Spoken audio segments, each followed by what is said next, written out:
Hello, everybody. Welcome back. We are back again with the astrology forecast. A new name and new style, and we are looking at August. Can't believe we're already in August. No, it goes so quick. So this week, and we were just discussing before I started the recording, that we work on Wednesday to Wednesday for you because we want to bring you something different to the standard forecasts that usually cover weekend to weekend, Monday to Monday, or whatever. This is because Hermes, Mercury, is the god of astrology. He rules astrology, and he is also the Lord of Wednesdays. So we figured in his honor, and also just to honor the process of astrology, to get Yeah. the flow of astrology, we would work from Wednesdays to Wednesdays. And we hope as well that we sometimes catch some days for you that maybe other forecasts aren't catching. Yeah, Sonia and we're both just like Hermes daughters. So it makes sense to us, but we're like, maybe we should explain that to people that this is a Hermetic art. And so we started on a Hermetic day of Wednesday. Yeah.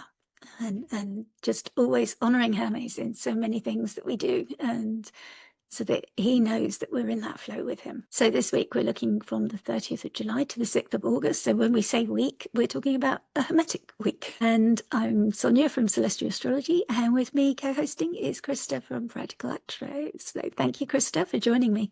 Of course. Thanks for hosting. We missed you. Thank I hope that you you. had a nice long sabbatical and now it's your birthday month. So yeah, I got my exams done, hopefully. Still waiting for the results of one, past one, waiting for the results of the other. Got some projects started, did some writing that I've been hoping and planning to do. So it was nice just to have that time to sort of let my brain slow down and ease into a different speed of working, I think. yeah. Really helpful. So I appreciate you holding that space for me. So here's our month. We've got these beautiful slides that Krista and Shauna, I think, have designed between them. Slightly different look to the weeks. So we've got week 1 here, week 2, 3, 4, and 5 weeks in August coming up. So what's your overall feel for August, Krista? It's mixed bag, and I know a lot of people are saying that, but we have some like really, really lovely things, and we have some really difficult things. Venus opposite Pluto at the end of the month. We start this week and kind of the end of July, beginning of August with a Cazimi and Venus going into Cancer, but then the malefics are going to oppose each other. But because all of the outer planets now, Pluto, Neptune, Uranus, are in either an air or a fire sign, they change the aspects that they would typically make, because we came out of the outers being in a earth or water, so they would either trine or sextile the other earth or waters. Now with it being fire air, it's a different temperament.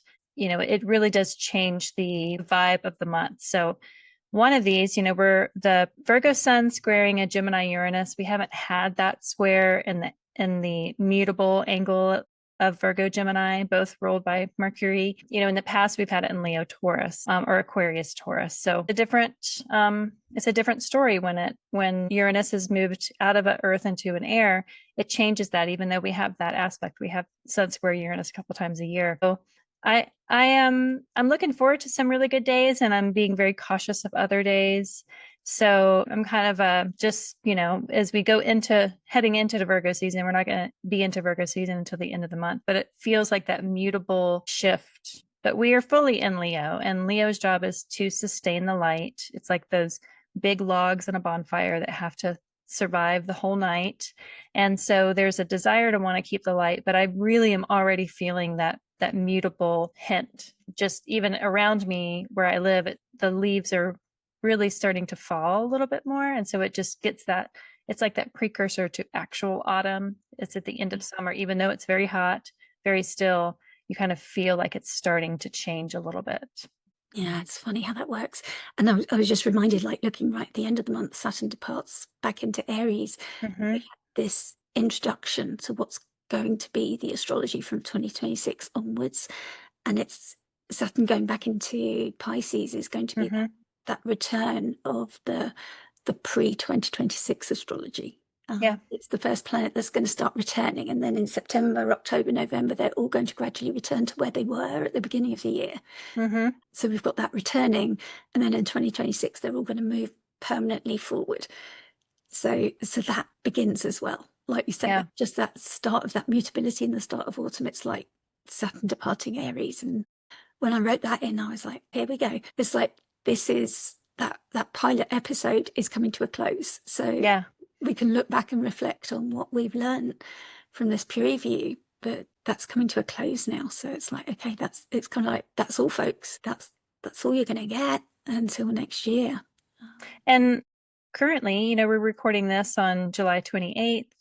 And, we're in Mercury retrograde. Mercury will cazimi the sun as it's retrograding on the 31st, which is the first aspect, or the first one that we'll talk about. I think you even have the chart for it. Yeah. But if you think about, Mercury goes retrograde 3 times a year. And the benefit of a retrograde Mercury is that reflection. It's basically what, you did in the last month of like taking time off to reflect and reassess and let go of things that really need to be let go of or set aside or just put on the shelf for later. But looking back on what has worked, what hasn't worked. And I'm looking forward to Saturn leaving Aries, going back into Pisces as also symbolic of that reflection, and a retrograde planet helps remind us to reflect ourselves. And just thinking like Mercury right now is in Leo, and if Leo is the temple that hosts the sun is at home there. Mercury is a visitor, but Mercury is retrograde, so maybe Mercury is like taking a personal sabbatical as a writer's retreat in the temple of the sun. And he's visiting there, but he's taking his time and he's not busying himself with the usual mercurial things. He's thinking more, he's being more reflective, maybe he's dreaming more. And we should all mimic that. I think that the as above, so below means that we embody the planets. And while Mercury is retrograde, I think doing that reflective writing or reflective contemplation, it is helpful to kind of mimic what the planets themselves are doing. I feel like you can it's almost like turning into the curve, when you're driving a car. It's like sometimes, even though it's frightening, if you just lean into it, you can really kind of ride the momentum with a lot more grace when you mimic what the planets are also doing. So, yeah. Yeah, I don't think we were ever meant to be this 24/7 capitalist, constantly pushing for growth kind of society. That the planets have this retrograde built in, that it's kind of telling us, okay, slow down Mhm. now, relax, refresh. It's kind of like that time off almost built Yeah. into that our bodies are being told by these planets that it is time. Mhm. It's only really the sun that doesn't do this. The moon is going to go dark on us and tell us go inwards. They all tell us it's time, it's time. So yeah, we should really listen to that. And yet society and our phones are constantly pinging on us and telling us, no, no, push forward, push forward. We should be creating or being productive all the time. Mhm. And really, our bodies weren't made for that. No, you can only have flow when you also ebb. I think that if you have a Mercury ruled moon, if you have a Gemini moon or Virgo moon, whenever Mercury goes retrograde, it is really vital to be careful of not overextending yourself, because that retrograde Mercury, it rules the moon and your nativity, and you can really feel that in an embodied way. Spinning out for a Mercury ruled moon during a Mercury retrograde is common. And so anything to kind of reel in, put your phone on do not disturb for the whole 20 days that it's retrograde, and just pick it up every once in a while. I know it's probably pretty hard for a Mercury moon to do, but that would be my suggestion, is just anything that soothes the frayed edges during a retrograde, and take that time to soften, turn down the volume, soften things so that you can kind of enjoy the quiet, or just the lower volume, even if it's not totally quiet. Yeah, wouldn't it be wonderful if we could normalize that kind of behavior, that was okay and people wouldn't panic that they can't Yeah. get through to you? Yeah. Just Yeah. let Does people. anybody take full vacations where they don't answer their email for like a Yeah. full 10 days? I don't know, because then I know for myself the pressure would start building because I wouldn't know what was there, and you'd start worrying about what you're coming back to. Because even my time off wasn't I was still working. I was just working on other stuff. Yeah. And I just found more ideas could flow because I wasn't, in that same routine. I was in a different, so Yeah. I'm still doing the thing. Well, if So anybody can tell us to like soften into the flow, it's Venus in Cancer. it really feels lovely. And yeah, we were talking before we started about these pictures. So this week, that's what we're looking at: Venus into Cancer, Mercury cazimi right at the end of July, and then we've got Venus squaring Saturn. So she goes into this soft place, soft Venus into this soft place. We have this Mercury cazimi moment of discovery, I suppose, in Leo, the clarity that comes. And then she squares Saturn straight away at 1 degree, this retrograde fallen Saturn. And it's kind of like a wake up call. And then Mars goes into her sign in Libra. And when I was searching for Mars images, this came up. It looks to me like the Argentine tango came up, and I really went back to it. At first, I skimmed over it because I was looking for Mars, and then I was like, no, I love it, and it just reminded me that that's one of the most advanced dances. I know we have the shows like Strictly, that's like you're Dancing with the Stars, and that's it's not one of the dances they learn in the early weeks. That's going to be just for the really advanced dancers. Might do it at the end and they'll get a special choreographer to come in, and if it's done well, it's absolutely fantastic. But if they're not up to it, it doesn't work, because you need those really hard edges.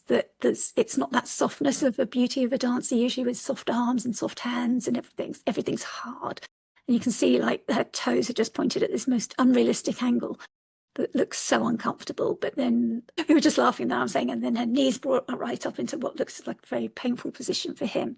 But it's this push pull, and you can feel that as Venus squares Saturn as well, like that hardness of this dance. And yet it's so beautiful. It's this push pull between the partners, and he's in control, but she is pushing back. And without the resistance from her, it doesn't work. If she went soft in his arms, it doesn't work. Yeah. It needs her to fully resist against everything. And he's trying to lead, but she's not following that lead always, or she is, she's making something else out of it. And it's really beautiful the way that the dance forms when it's done well, and the way that they just miss injuring each other, just those hard angles as well with Saturn and Mars. You're reminded that, yeah, this is hard angles, but it's also something very beautiful. Yeah. That's what happens when the dance really works and times so beautifully with the music. And yeah, that masculine quality of him, he does dominate, but she's his equal. And I think we see that sometimes when Venus is like squaring up to Saturn from that position. You've got both benefics together, and they're both gazing back at Saturn, the fallen Saturn in Aries, ruled by Mars, who's about to go into. It just feels like this whole story together as Mars is about to go into her temple where he has to answer to her rules. And it's like, okay, she's got something she wants to say here, something that she is pushing back against. So I really just like that image, and this idea of, and if you don't know what an Argentine tango is, I do strongly suggest like Googling it and watching some of the experts dance one, because it's fascinating. Yeah. I mean, there's story there with Venus and Saturn, because Saturn exalts in her temple of Libra, and Mars is going into Libra a few days later, where it will oppose Saturn. And so, the story that's kind of coming in is Venus in Cancer. Venus is a benefic, and she's in the moon's temple, and Jupiter is exalted there also in that temple currently. And then as soon as she enters into Cancer, she kind of trips over the threshold from that square from Saturn. But Saturn is not well placed. Saturn has fallen there. Saturn is in Mars's temple. A few days later, Mars, the ruler of that, is also going to go into exile in Libra. So it's like Saturn might have the upper hand as far as the aspect goes, in the superior position of that square. But Venus is like this soft mediator of like, you may have the upper hand, but I have so much else that I can kind of at my disposal. I have Jupiter with me, and my own temple is your ruler, So it's like there's this triangulation, or this difficult love affair. There's something about it, especially with Mars and Saturn opposing, I think next week after this. It's not as hard or as like fundamentally difficult as a Venus Saturn square. With dance, I think dance is a great example of it, because dance takes so much discipline. It's not just, noodle arms hippie dance. It's like taking its diligence and care and connecting with the music, and especially connecting with a partner in a dance like tango. And there's so much grace in it. and the grace comes from that discipline. So I like the tension with Venus and Saturn, but it does feel like that it's both malefics in this story. And so in my family history, at some point, there were two brothers in my family that fought over a woman, and it split the family up, and half of the family left. This has been like the 1800s. They left where they were living and migrated west. The other family stayed, the brother that won the woman. I come from the family that lost the girl. That's my side of the family. But that's what it reminds me of, is like maybe two of the malefics kind of fighting over the pleasure of being with Venus. Like, what is the story that's going on here? But not to skip over Venus in Cancer with that Mercury cazimi on the 31st. So just because I have a Venus in Cancer, my Venus is 0 degrees in 2 minutes. And my Venus in Cancer twin is Peter from Astroseek. And I don't know anybody else that has that exact very particular moment. So when I say happy Venus in Cancer birthday to Peter, Venus going into Cancer, it gets out of Gemini. Venus is the benefic of the night sect, and the moon is the luminary of the night sect. And so I really do like Venus in Cancer just for being kind of sect buddies, having some dignity there with being a receptive or feminine sign, a nocturnal sign. There's just a sweetness of let's see where the moon is. Moon's over there in Libra in Venus's temple. So yeah, pretty much immediately she hits that square with Saturn. But then what's the time difference between her ingress and then the Mercury cazimi? I'll look up here. So when Venus leaves Gemini, goes into Cancer, while the cazimi is happening, if there's going to be some relationship between the Leo and Gemini houses just in your own nativity, because they're two really beautiful things happening. Venus ingress into a new sign just changes the dynamic of that house and the aspects that she makes. But the fact that the cazimi is also happening just feels related, and just always being a cazimi fan. And the sun is at home in Leo, so even more so, like what sort of mercurial secrets are going to be told with this cazimi? Because the next time they get together is going to be next month, and it's going to be in Virgo at 20 degrees. So this is the only Leo cazimi that we have with the sun in Leo. Is that right? Let me just make sure.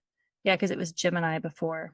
So enjoy it. Yeah, it's nice. Yeah, because with the moon in Libra there, that makes it a mutual reception with Venus in the moon sign, moon in Venus's sign. So that's a really nice relationship they've got there. Like that square the moon can see as well, which is really helpful. And also like these two signs, as you were saying as well, Cancer and Leo being the first two signs in the Thema Mundi. Any students of astrology would know that the moon rules the first sign and then the sun rules the second.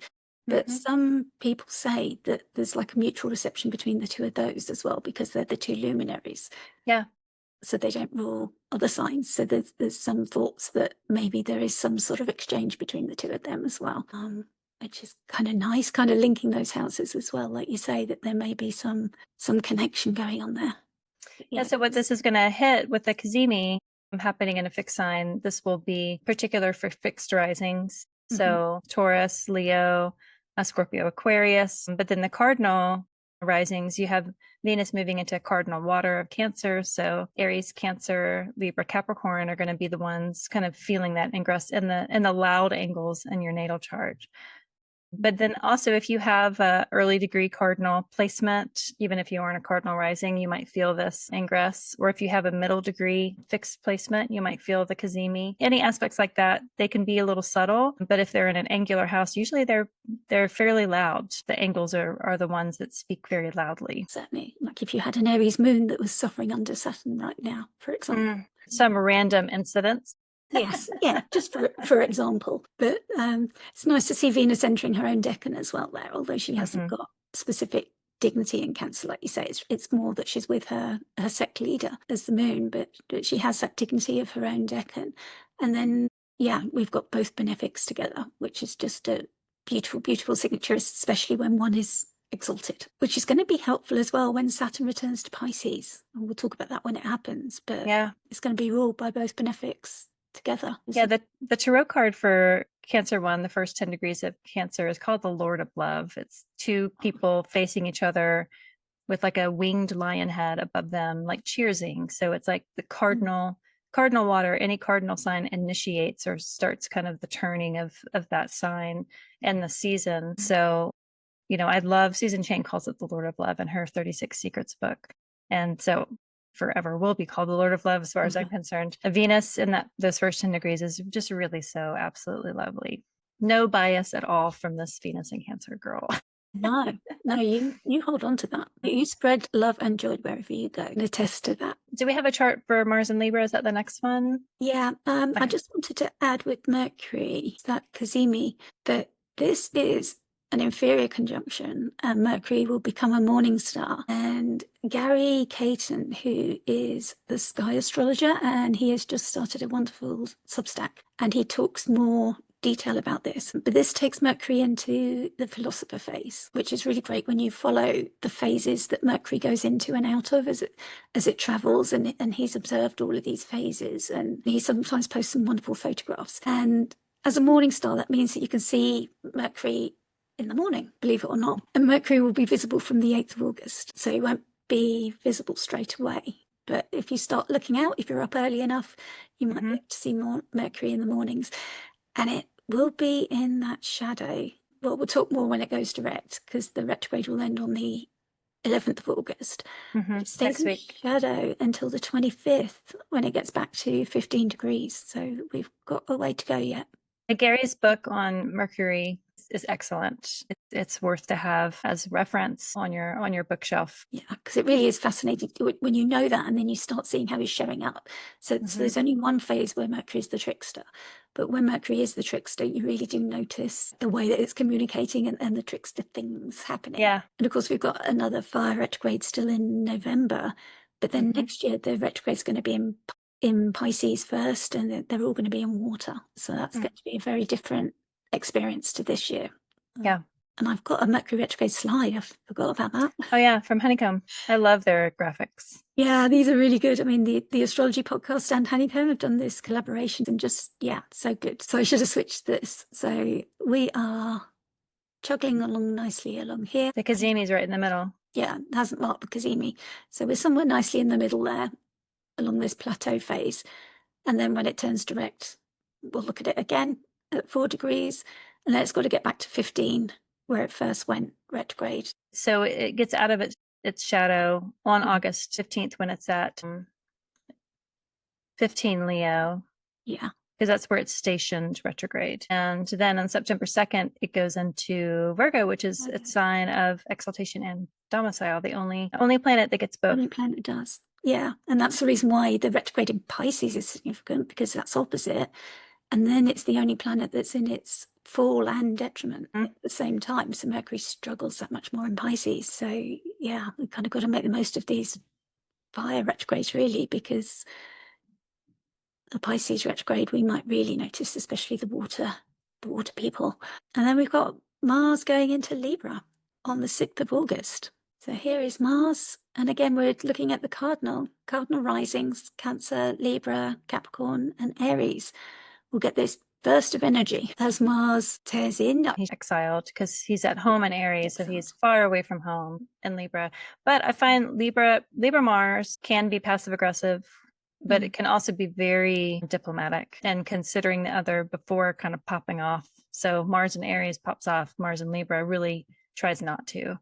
And as long as you give Mars something to do and channel and not turn within and be self-deprecating too much, I think you can ride Mars and Libra. Mars and Libra is a little easier, I think, than Mars and Cancer. We all experience the Mars and Cancer retrograde. So Mars and Libra is, it is not at home. So it becomes, a planet that's not at home has to be inventive. It doesn't have its tools at the ready. So, and I think that the square to Venus also will be in play, that cardinal. And at this point, the moon's in Capricorn, so all the cardinal signs are kind of getting something. Mars goes through Libra fairly quickly, though. So, and this happens, it's a common thing. It's not going retrograde there. So I'm not too concerned about it, except for when they that malefics oppose next week. I think that's going to be the middle week of August just has a lot of tension and release. And the malefics are definitely a part of it. But I think the ingress chart itself just really highlights the cardinal axis. Yeah, it really does, because they call it a grand cross, don't they, when you've got that 4 planets in play, because we've got the moon is applying to Jupiter there. So really everything's engaged. Mars is applying to Saturn.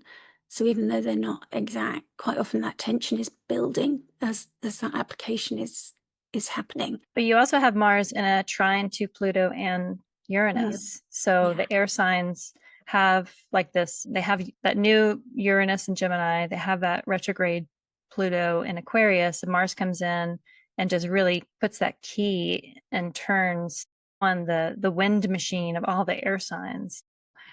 I think that it'll be activating for the air triad, and maybe a difficult or thing for the cardinal angles, but difficult with the motivation to be diplomatic and fair. And there's a good sense of justice with Mars and Libra, wanting to make sure that everybody, including yourself, is taken care of. Yeah, because Mars can be like the warrior planet, but it's also the planet of action. So it can mean taking action. And how does it take action? It takes action in a Venusian way. Yeah. And Venus here is seeking that peace and justice. So, whether that's done through attack or diplomacy, it's more likely to be diplomacy. Yeah. And strategy and negotiating. We like to hope that's what we Yep. would aim. But yeah, that trigger, that's what you often see, isn't it, with these outers and everything, that they need that greater trigger. And again, this is a preview or a pilot episode really for the 2026. But I think S.J. Anderson, I was listening to him earlier today, was talking about it as well, about how this Mars opposition and the fact, like you say, turning the key to the fact that these outer planets are also connected, but then they're connected and nothing happens for a while, and then suddenly a planet comes along and activates everything, and everything comes up. So I think Mars in Libra can be that key that's going to unlock some of these significations of these connections between these outer planets. This sextile to Neptune that both Pluto and Uranus have going on, the trine, and this opposition, and the Saturn-Neptune connection as well. Yeah. Yeah, we haven't talked about Neptune the whole time, but Neptune is right there with Saturn, like half a degree away. Yeah. And there's something about, Mars rules Aries. Mars is far away from Aries. It's opposite Aries. And then Saturn exalts in Libra, and Saturn is opposite Libra. So there is that, this is like a mutually assured destruction. Like they're malefics, but they have consideration for the opposing sign because of either exaltation or domicile. And so is this malefics that are working like two enemies working together against everybody else? I mean, like malefic opposition isn't easy, but because they're each not well placed, maybe that'll kind of be in our favor, because you don't necessarily want a malefic that is well equipped to do malefic things. No. And sometimes when they've got to work in a different way, where Mars has to be diplomatic, that's helpful if that's the kind of action that it's taking. And they're being squared by the benefics too. It's like the benefics are definitely in the conversation, and the moon. Yeah, that Capricorn moon as well wants to build. So mixed bag. Certainly is. Yeah. I think that's it for the week. Yeah. So we will be back next week, and I think Mandy Ray is going to be joining us. Yeah. There might be 3 of us. If you've enjoyed this, please remember to like, subscribe, do comment, and we'll see you next week. Thanks, Krista. Thanks, Anya. Bye. Bye.